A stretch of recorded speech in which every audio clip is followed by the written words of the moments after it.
Hi guys, welcome back to my channel. In today's video we are going to discuss on how to bantu nut braid. This is a very short video, but the weight is so heavy because everything I'm about to show you is a pure practical on how to bantu nut for beginners. If you have been thinking of how do they do this bantu nut braid, this is the practical video step by step on how to do it. First of all, you take measurement of the length of the braid that you want to bantu. This is the measurement that I want. Then the next thing, you fold it.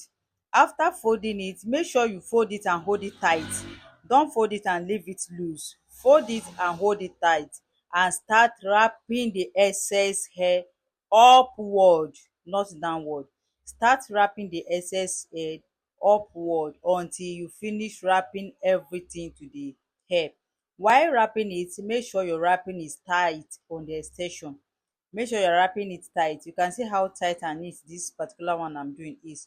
Make sure you wrap it very tight on the extension until you get to the end of this extension.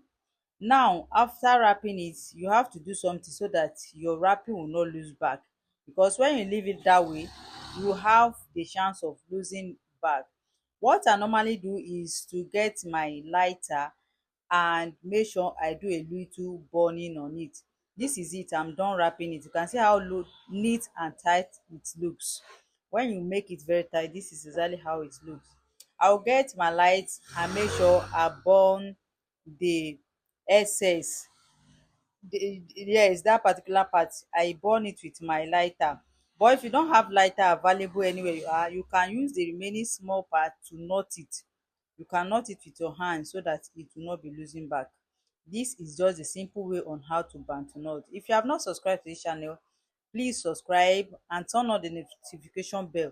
Share this video to get to other beginners so that they will learn from it. Thanks you for always watching my video. See you in my next video.